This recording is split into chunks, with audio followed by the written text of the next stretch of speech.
Dickie, are you in the kitchen? Mustn't touch the cake I just baked.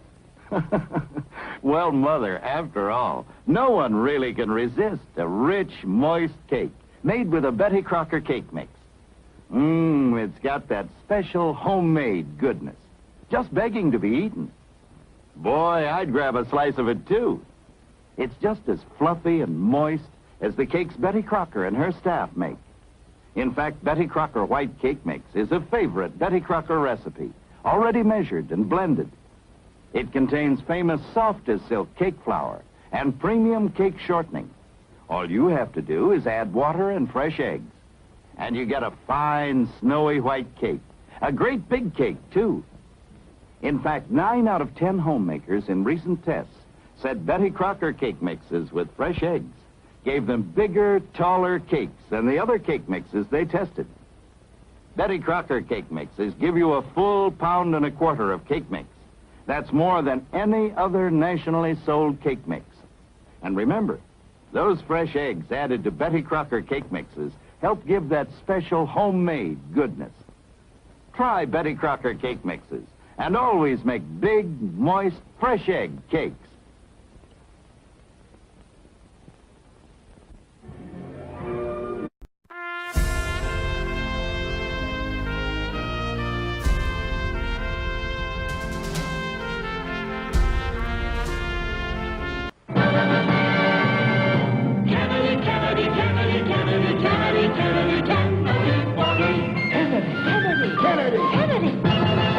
Do you want a man for president who's seasoned through and through, but not so doggone seasoned that he won't try something new? A man who's old enough to know And young enough to do. well, it's up to you, it's up to you, it's strictly up to you. Do you like a man who answers straight, a man who's always fair? We'll measure him against the others, and when you compare, you cast your vote for Kennedy and a change that's overdue. So it's up to you, it's up to you, it's strictly up to you. Here's the Kennedy, Kennedy, Kennedy, Kennedy, Kennedy, Kennedy, Kennedy for me.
James H. Meredith is formally enrolled at the University of Mississippi, ending one chapter in the federal government's efforts to desegregate the university.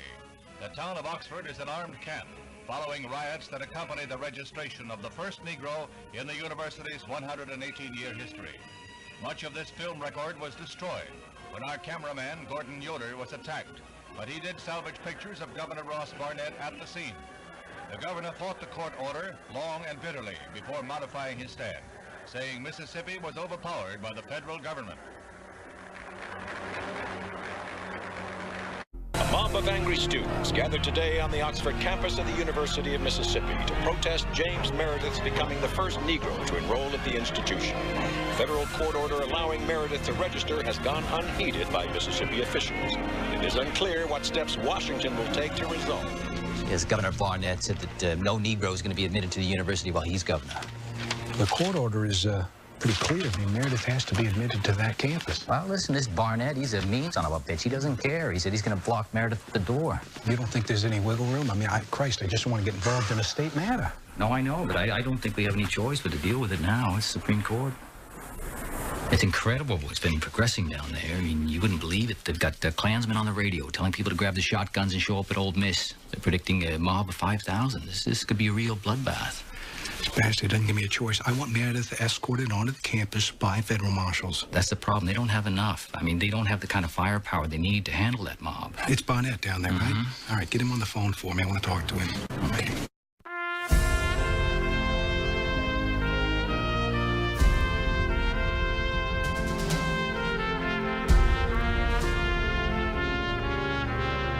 A series of courts, all the way to the Supreme Court, have repeatedly ordered Mr. James Meredith's admission to the University of Mississippi. He is now in residence on the campus. This is as it should be, for our nation is founded on the principle that observance of the law is the eternal safeguard of liberty.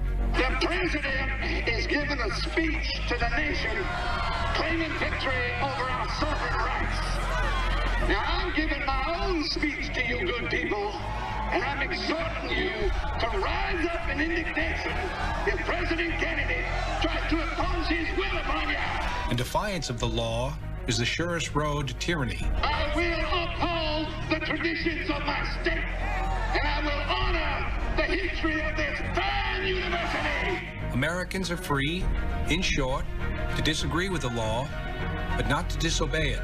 I look around me and I see all these federal marshals sent here by people up in Washington who think we're nothing but a bunch of violent, bloodthirsty hillbillies. For in a government of laws and not of men, no man, however prominent or powerful, the president and his brother don't understand that we're peaceful, God-fearing people. And no mob, however unruly or boisterous, is entitled to defy a court of law. President Kennedy appealed to the students and to the people of the state to comply peacefully with the law and bring the crisis to an end. Even as he talked, riots were breaking out in Oxford. Americans are free, in short, to disagree with the law, but not to disobey it. For in a government of laws and not of men, no man, however prominent or powerful, and no mob, however unruly or boisterous, is entitled to defy a court of law. If this country should ever reach the point where any man or group of men, by force or threat of force, could long deny the commands of our court and our Constitution, then no law would stand free from doubt. No judge would be sure of his writ, and no citizen would be safe from his neighbors.